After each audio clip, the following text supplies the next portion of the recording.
કેટલા બધા સંતો હતા. આપણે 5 માણસ આવ્યા હોય તો વિચાર કરવો પડે કે આપણે કેમ રસોઈ કરશું એમ, અને એમાં આવી ગરીબી હોય તો ભગવાન જ્યારે એની હારે આવતા તો એની હારે સંતો કેટલા બધા આવતા, તો એટલા બધાને જમાડવા એટલે બહુ અઘરું પડી જતું એમ. તો એ આવ્યા ને એટલે એને માલપુઆ અને ખીર બનાવી. તો મહારાજને આમ બાચો ઢાળી દીધો અને મહારાજ જ્યાં જમવા બેઠા ને ત્યાં પીરસું ને એટલે કે મહારાજ કે તમને મેં ના નહોતી પાડી કે તમે બનાવતા નહીં, તો એ બનાવે. અરે મહારાજ, અમે ખાલી મહેમાન આવતા હોય તોય બનાવે, તો આજ તો મારે ત્યાં ભગવાન સાક્ષાત આવ્યા અને અમારે કેટલી ઈચ્છા હતી કે અમે મહારાજને જમાડવાની, તો અમે બનાવ્યું. તો કે ના, અમે નહીં જ જમીએ કે અમે કીધું તું કે દાળ ને રોટલો બનાવજો તો ઈ જ બનાવો. પછી કે મહારાજ તમે કે આવી જીદ કરવામાં અમારી ઈચ્છા હતી અને અમે બનાવ્યું. કે મહારાજ ખાલી સફેદ દાળ બનાવી છે અને કાળા રોટલા બનાવ્યા છે, બીજું આમાં શું અમે બનાવ્યું છે? તો કે હું બધું સમજ્યું. પછી મહારાજ તો પરીક્ષા કરે ને, જે સાચા ભક્તો હોય ને એને ભગવાનને પરીક્ષા કરવાની તો બહુ જ ઈચ્છા થાય ભગવાનને. તો કે મને તો એમ હતું કે તમારું ઘર ગરીબ છે ને એટલે મેં દાળ ને રોટલા, પણ તમે ગરીબ તો નથી લાગતા એ કે, કેમ કે ભગવાનને ખબર હતી કે એનો તો જીવ તો ઉદાર જ છે ને. તો ભગવાન કે મને 500 રૂપિયા તમે ભેટ મૂકો તો હું જમું એ કે. અરે ભગવાન, ઓલા 2 જણા એવા મૂંઝાણા કે આટલું તો અમે માન કર્યું હતું, તો હવે આ 500 રૂપિયા ક્યાંથી લઈ આવવા? પછી એના ઘરનાને અંદર બોલાવી અને સમજુબાઈ કે છે આપનું ઘર ભગવાને દીધું છે તો આપનું ઘર છે નહીં કે.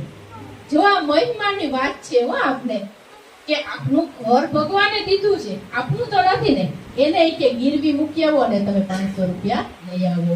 જો આપને એમ થાય કે અત્યારે ભાઈ ભક્તિ કેમ કરવી, આ બધા અત્યારના જ ભક્તો છે બધા, તો એ કેમ ભક્તિ? એની ઘરમાં આ બધા સંસારમાં રહીને જ ભક્તિ કરી છે. તો એને બે ઘર ગીરવી મૂકી અને 500 રૂપિયા લઈ આવી અને ભગવાનને ભેટ ધરી અને ભગવાનને ખૂબ પ્રેમથી જમાડ્યા. તો આ મહિમાનો પ્રતાપ છે. તો એવી જ રીતે આપણે મહિમા તો રાખવાનો જ છે, પણ હારો આ સંતનો પણ મહિમા રાખવાનો. કે ભગવાને જો આપણે રામ છે તો સીતાજી છે, તો સીતાજીનો મહિમા એવો જ છે ને. આપણે શંકરના મંદિરે જઈ જઈએ તો આપણે પાર્વતીનો મહિમા એવો જ છે ને. આપણે શિવલિંગને પગે લાગીને આવતા રહીને પાછળ માતાજીનું ધ્યાન નથી ધરતા, આપણે એનું ધ્યાન ધરીએ જ છીએ. એવી રીતે સ્વામિનારાયણ ભગવાન કહે છે કે ભગવાનનો મહિમા તો રાખવાનો, પણ મારો આ સંતનો પણ મહિમા, ભક્તોનો પણ મહિમા રાખવાનો જ છે. ભગવાન સ્વામિનારાયણે સંસ્થા સ્થાપીએ સિદ્ધાંતમાં અનાદિ તત્વો 5 બનાવ્યા છે. સ્વામિનારાયણની સંસ્થા સ્થપાણી ને ત્યારે ભગવાને 5 તત્વો બનાવ્યા હતા. એમાં ચોથું તત્વ છે અક્ષર બ્રહ્મ છે.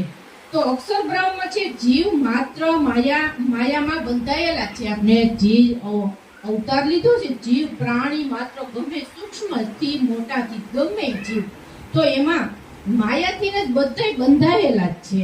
તો તેને મુક્ત કરવાની શક્તિ અક્ષર બ્રહ્મમાં છે. અક્ષર બ્રહ્મના યોગે જીવ માયાથી છૂટે પછી તેને મુક્તિ મળે છે.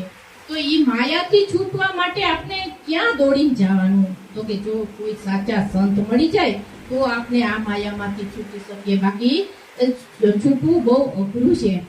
તો એ અક્ષર બ્રહ્મ નારાયણ પોતાના અનન્ય સેવક અક્ષર બ્રહ્મને અનંત જીવોના કલ્યાણને અર્થે પૃથ્વી પર પોતાની સાથે જ લાવ્યા છે. આપણે જો સ્વામિનારાયણ સંપ્રદાયમાં તો કેટલું સારું છે, ભલે બધાયમાં સારું જ છે, આપણે બધી ભક્તિ કરતા જ આવ્યા છે, હજી કરીએ જ છીએ, પણ આપણે કૃષ્ણ ભગવાન છે તો આપણે વૈકુંઠમાં જવું પડે, કૈલાસમાં જવું પડે. પણ એક સ્વામિનારાયણ ભગવાન છે ને, જેને સમજાય ને એ આપણે એને સમજાય, થોડુંક ન સમજાતું હોય ને એને થોડુંક અઘરું પડી જાય કે આવું કઈ હશે એવું લાગે આપણે. પણ સ્વામિનારાયણ ભગવાને આપણી ઉપર કેટલી કૃપા કરી છે કે એનું અક્ષરધામ જે બધાને ભગવાન ક્યારેક થાળની સેવા હોય છે તો એ ભગવાનને જો એના ભક્તોની સેવા થાય ને એમાં ભગવાન બહુ જ રાજી થાય. એ તો આપણે પુરાણોમાં બધે એ લખેલું જ છે. ભગવાન બધા એમ જ કહે છે કે મારા ભક્તોની સેવા કરો ને એમાં હું વધારે ને વધારે રાજી થાઉં છું. શ્રીજી મહારાજ લોયા 3માં ભગવાનનો અને સંતનો મહાત્માએ સહિત નિશ્ચય કરવા કહ્યું છે. એકલો ભગવાનનો જ નિશ્ચય નથી કરવાનો. જો સ્વામિનારાયણ ભગવાન શું કહે છે કે એક ભગવાનનો જ નિશ્ચય નથી કરવાનો, પણ સંતનો પણ કરવાનો છે. મહારાજ કહે છે જે 100 જન્મની કસર આ જ જન્મે ટાળવી હોય તો ઉત્તમ ભક્ત થવું હોય તો તેને ભગવાનને અર્થે પણ ઠાર કરવો જોઈએ. જો ભગવાને કેટલું કીધું છે કે તમારે આ 100 જન્મ આપણે લઈએ ને ત્યારે આપણી કસર ટળે. કેમ કે આપણે તો વિકારો પછી એવો પદળો જ બધે ભરી અને કેટલા ભવથી આવ્યા છે. ત્યારે આપણે મનુષ્ય અવતાર તો મળ્યો છે પણ મનુષ્ય અવતાર એ બહુ દુર્લભ છે પણ બહુ કઠિન છે એમ. કેમ કે આટલા ભાવમાં તો બીજે ક્યાંય આપણે આવું ભગવાનનું નામ તો લઈ જ ન શક્યા. એટલે આ ભાવમાં આપણે મળ્યું છે ભગવાનનું નામ લેવા, ભગવાન આપણે ઓળખાણા છીએ તો આપણે કંઈક ચોખ્ખા થઈ અને પછી જઈએ એવી તો આપણે ઈચ્છા હોય ને. તો એવી ઈચ્છા આપણે ચોખ્ખું થવું હોય તો આપણે કોને પાસે જઈ કે આપણા ગુરુ હોય ને, આપણે માં સમાન છે તો ઈ આપણે ચોખ્ખા કરે. આપણે ઘરે આપણે નાનું બાળક હોય તો ઈ આપણે ચોખ્ખા કોણ કરે? પછી એના પપ્પા પાસે જાય ને.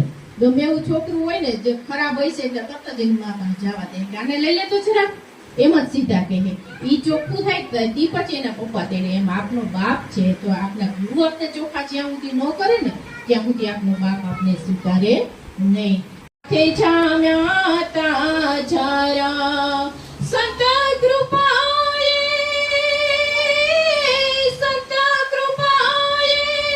બધું ટળ્યું ને ખુલ્યા કાટાયેલા તાળા રે મળ્યા રે મને ગુરુ મળ્યા રે ગુણવાળા રે મળ્યા રે મને ગુરુ મળ્યા ગુણવાળા.